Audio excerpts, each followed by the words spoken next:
Say hello, Gabby. Say hello. Hello. Hi, I'm Mandy once again. I'm running the Roaring 20s event in January. That's January 18th at the 5th, and very, very excited. As you can see, I'm quite a 1920s and vintage enthusiast. Believe it or not, nothing I have here is actually real vintage. I'm wearing everything that is new, but made in a classic style, and it doesn't have to be this complicated. You don't have to be completely into this all the time to have a really good time dressing up, and you don't have to spend a lot of money either. I do have a couple of examples, but these are just for inspiration. So if you want to do something like with an evening look, these are very popular and more available than they used to be, this sort of beaded kind of 20s evening look. Not actually completely classic, but very accessible. This happened to be from Unique Vintage, but there's lots of places you can get on Amazon and everything. Makes it very easy now. Really, the look at that time you can mimic with a lot of modern clothing with more of a long line look. You can put a sash on at the hip, and you can get some long beads like this.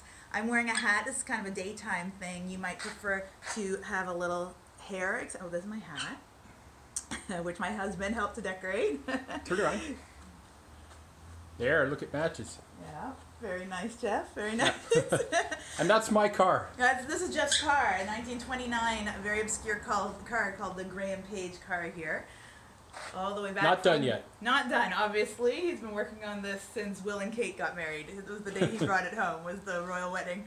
But you might just get like a little, you could do something yourself. You could make a little hairband or headband for decorating it for the 1920s and get all dressed up. But it's not just for women.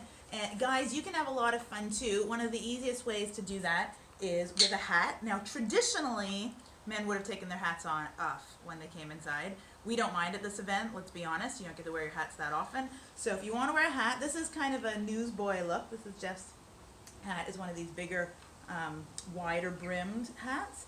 And then this is a classic boater hat. And I know there's a couple of places that have these in Toronto. And very, very dapper for our gentlemen, and a lot of fun. And then you might decide to wear just a nice shirt. You can wear suspenders if you like. You know, we do want to have a bit of a dress code. This isn't just like a jeans and t-shirts event. You want to dress up at least a little bit, but don't feel like it has to be perfect, right? No, it doesn't have to be perfect. So very excited once again. If you're looking for anything to wear, you can go to Doll Factory by Damsels. They do a lot of vintage inspired but new clothing, and then of course wonderful clothing very near the 5th, where the event's going to be at Kingpin's Hideaway for gentlemen. So very, very much recommend that.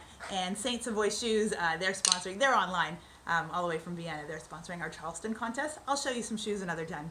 So once again, can't wait to see you in January 18th.